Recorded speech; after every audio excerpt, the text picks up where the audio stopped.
Dad, how about we get rid of this pig? Kick out the pig that Anna brings so little money? That's what my husband and son were talking about. I decided to pack up and leave. Hey, why did you withdraw the money from the account? He said that, but it was all my money. I didn't come home for about a year after that. And when I saw my husband and son again after a long time, they looked at me as if they had changed. Please come back. My name is Ashley. I'm a 43-year-old office worker. My husband Brandon and I have been married for almost 15 years. Our son Harold is now 17 years old and in high school. Well, he is actually my stepson. My husband was originally married to someone else, but it fell apart soon after the birth of the child. After his ex-wife left him, my husband supported his son as a single father with the help of my in-laws. One day, he received the divorce papers, and he had no choice but to divorce her. A little later, he started dating me and we got married. My son thought I was really his mother, since he was only 2 years old at the time. Brandon and I were deeply in love, and I also cared for his son. Now, we decided to get married early and become a family. My in-laws have been very kind to me, despite what happened to the ex-wife and my husband. I feel like I can trust Ashley somehow. I mean, his ex-wife was kinda dangerous. To be honest, I'm not really surprised that she left. My mother-in-law said that calmly, and I felt she is a strong person. I thought that with the support of my parents-in-law, I would be able to raise my son without any problems. My son is fond of my mother-in-law, and she will be able to give me advice if I have any trouble. And so, my married life began. My son was cute. My husband and I felt like newlyweds. We were very happy in the beginning of our marriage. My son was growing up well. My family was close. I was happy every day. My mother-in-law came to my house to take care of my son when I was busy with work. And we overcame many things by cooperating as a family. I thought I could live happily ever after. That's what I thought. But unexpected things do happen out of the blue. Like layoffs. It was about 10 years after we got married. The company where my husband works had a major restructuring, and he was one of many who got let go of. Damn! Why the hell should I get the X? My husband was quite shocked because he didn't think he was going to be laid off. Did you ask the company if they would reconsider? Of course I did. I asked them why. And so they said it should be fine because we both work. They said that since you work for a big company, we probably don't have to worry about the income. He told me that he was one of the people who got laid off because I work for a big company and my salary is high. I had a complicated feeling when I heard that. I felt sorry for him. But even so, I had worked hard to get a job at the company I work for now. And I had worked hard to raise my salary after I became an employee. Now I am working hard in a high position with subordinates. So I didn't want to look at it as a negative thing. But if your old company is in financial trouble, it might go bankrupt sooner or later. So let's look at it as a positive thing, that you can change jobs early. I agree. My husband had a downcast look on his face, but for the time being, he tried to change his mind with my encouragement. However, when things go wrong, everything goes wrong. My husband could not find a new job. He tried to find a new job with the same salary as before, but he never found one. When I suggested that he try starting as a regular employee, he seemed to be frustrated. Do you think I'm an idiot? That's not true. But it would be a problem if you don't get a job, wouldn't it? It pains me to see him having a hard time too. So I wanted him to find a new job and go back to work, even if it meant lowering his position a bit. I tried to persuade him to go to a few more interviews with various companies. But that didn't work either. And even the company that offered a lower salary didn't hire him. Gradually, my husband became more and more impatient. You told me to accept lower pay grade, but I still can't get a job at all. What do you think you were doing? Making me write shameful things. My husband turned red and yelled at me. I was also troubled by such an unreasonable anger. But he had no other choice but to throw his frustration at me. He gave up looking for a full-time job and chose to work at a part-time job. Well, I would rather have him earn some money than have more conflicts with him, who seemed to be getting depressed. However, I wonder how much unfortunate events can happen in a row in the future. One day, my father-in-law suddenly fell ill and died. It was so sudden that neither my husband nor I could catch up with our emotions. We rushed to the hospital and found my father-in-law already lying on the bed, covered with a cold white cloth. Dad, why? My father-in-law was a very kind man. At the funeral, I was so emotional that we cried. Pam, are you okay? I'm sorry. I'm sorry to worry you. I didn't think my husband would go before me. I always told him I didn't want to be the one left behind. He told me he would see me off and that I'll be safe. But at the last minute, he broke his promise. My mother-in-law was very depressed about the loss of her beloved husband. My son, who is now 12 years old and understands life and death, was very sad about it. I started to visit my mother-in-law regularly. I knew she would feel sad living alone. Ashley, thank you for everything. But I hope you are not overwhelming yourself, because you look really tired. Oh, I'm fine. I'm just a little busy with work. I try to be strong with my mother-in-law, but the truth is that it was very hard for me. Because my husband is a freelancer who works only 23 hours a week and does not take care of the house at all. So I have to work very hard and do all the housework, sometimes even doing overtime. My son is growing up and eats a lot, so I have to cook a lot of food. I'm hungry. My son does not know the hardships I have to go through, but he selfishly asked me to cook for his own convenience. I'll make it now, so just wait a bit. What the hell? You're so useless. Hey, why are you talking back to your mother like that? Shut up. Then do your chores. Has my son entered his rebellious phase? He started behaving badly toward me. I'm exhausted both mentally and physically. Hey, can you say something to him? Harold's attitude has been a little bit terrible lately. I talked to my husband about it, and he said in a painstaking way, Most sons have that kind of attitude towards their mothers. I guess his attitude will change when he becomes a member of society, right? He didn't take my side, so my son could do whatever he wanted. Mom, give me more allowance. I can't. I'm giving you enough. We still have to make ends meet. You're living on my father's money. I was at a loss for words, and so my husband looking at me from a distance. In fact, he asked me to hide the fact that he is a freelancer from my son. He wants to maintain his dignity as a father or something.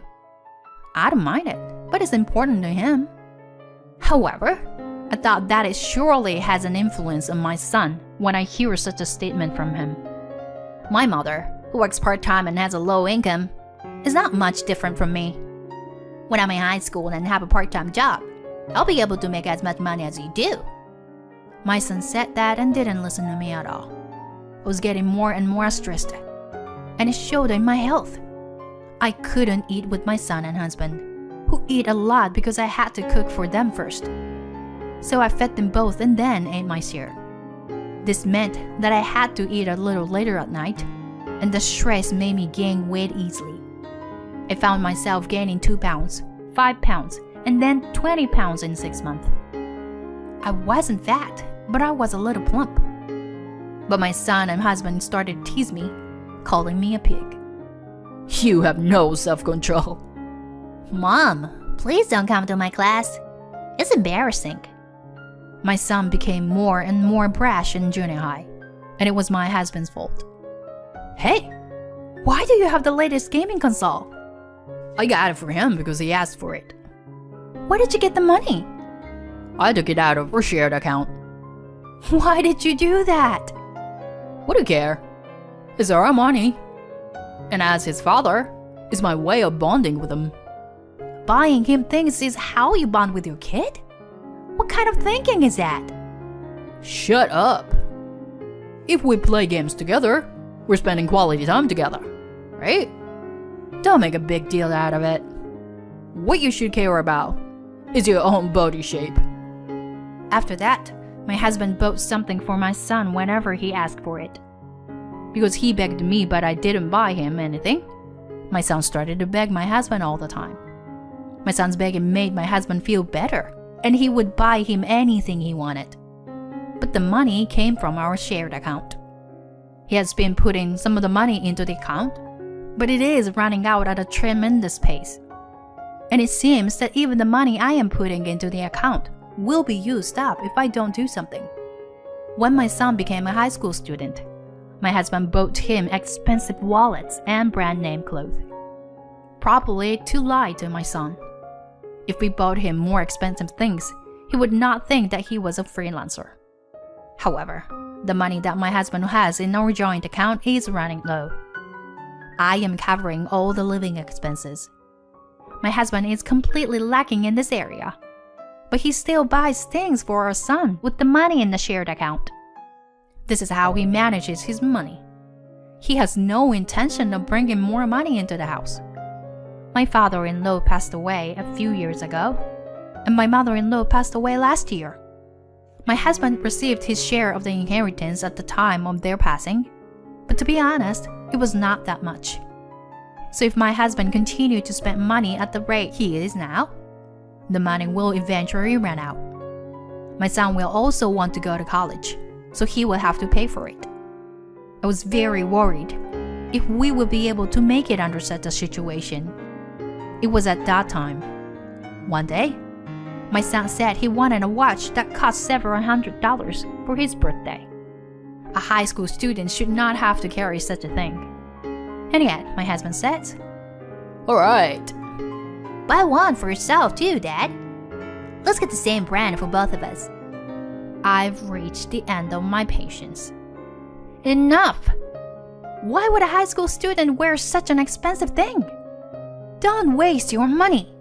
We can't afford it. I raised my voice, and my husband's eyes widened and he got angry. What? Are you talking back to your own husband? And my son agreed with my husband. That's right. You're just a pig who's rely on Dad's money. When Harold started to make fun of me, my husband joined in. You're such an ugly pig. Dad, why don't you get rid of this pig? She don't even make enough money. I agree. Let's kick out the low-income pig then. I can't stand it. I don't know why I have to be treated like this. I've decided to pack up and leave. The rest is yours to do with, as you please. Well, I don't think you can afford to do that. As I'm packing my bags, my husband and son are grinning. Now there won't be any naggings. I didn't dare to say anything back to them, but just kept silent and packed my bag and left the house. I stayed at a hotel for the time being and withdrew money from my bank account as soon as the next morning. It was the money I had put into the share account. About a week later, I guess. My husband kept calling me that I was so annoyed, but I didn't like it if he called me at work, so I decided to answer the phone. Oh, hey. Why did you withdraw all the money from the account? Give me back my money, you thief! My husband suddenly shouted over the phone. It's all my money. You're mistaken. The money in the shared account isn't the only way you put in. There's also the money I've been putting in every month, and I don't want you to use it without my permission. I withdraw what I put in, so the balance is what you've been putting into it and spending. If there's nothing left, then you have spent all your savings. Oh no. Ashley, come back. I hung up the moment he said that, and immediately blocked his number. You should know how hard it is to be without me. I didn't come home for about a year after that. I got tons of messages from my husband and son during that time. Apparently, after a few months, my husband's part-time salary was no longer enough to support themselves. My son also noticed that their life had suddenly become poor and questioned my husband. He finally confessed, and from then on, he and my son both tried desperately to get me to come back. I rent an apartment near my office to make it easier for me to get to my office and put more effort into my work than ever before. Thanks to this, I was able to successfully complete the big project. After a year of smooth sailing at work, I decided to meet my husband and son for a break. When I saw them again for the first time in a long time, they both looked different and hang on to me. Their clothes were in tatters, and their hair was a mess. My husband and son had lost a lot of weight since the last time I saw them, as if they had not been eating properly. They looked really scrawny. By the way, I too have lost 20 pounds in the past year, and I am back to my former weight. But I have hardly changed my diet at all, and I lost the weight just by being away from my husband and son, reducing my stress, and getting a moderate amount of exercise. Please, I beg you, please come back. My husband got down on his knees. I came to see you today to formally demand a divorce. My husband and son turned pale when I said that. Wait, if we get divorced, we'll be living in the streets. That's right. I sold everything I had ever worn, even my brand name clothes, to pay for lunch for a month. I can't stand the thought of being poor. I don't know about that. You've been abusing me and treating me like a slave. I'm sick of you. And I've realized that I don't need you in my life. So I'm cutting you off completely. I said this, and my son said with a start. Then pay child support. If you and Dad get divorced, you're gonna have to pay child support, right? The son said. And the husband took advantage. Since you make more money than me, I'll divorce you if you pay child support every month. He looks very proud of himself, as if he has come up with a brilliant idea. But neither he nor my son seem to know what's important. I'm sorry, but I'm not obligated to pay child support. Huh? Because Harold and I are not blood related. Harold's eyes widened. Oh, my God! You're the son of a woman from your father's previous marriage. Your real mother died shortly after you were born. Then you lived with your grandparents. Then I married your father when you were 2. So, you and I were not related. And I'm not obligated to pay child support in the event of a divorce. No! I raised you as if you were my real son. But I can't do this anymore. I'm leaving this man, and I'm cutting you off. And we'll be strangers. Both Harold and my husband turned pale at my words. I want you to write the divorce papers now. But if you can't, we will have to go to court through a lawyer at worst. Go to court? We don't have that kind of money. Then sign the divorce papers. My husband reluctantly signed the divorce papers. I filed the divorce papers at the city office and officially divorced my husband. My ex-husband is now working part-time jobs until he is exhausted to pay Harold's tuition and our there and their expenses. However, my son seemed to have a great dislike for my ex-husband because he lied to him. And there's also the shock of me not being his real mother. So the relationship between the two of them is at its worst. I still receive messages from both of them asking me to help them, but I ignored them. I hope my son will take this opportunity to look at himself and change his personality. As for my ex-husband, I hope he goes to hell. I'm working hard today with these thoughts in my mind. I'm going to put love and marriage aside for a while and aim to achieve more results in my work.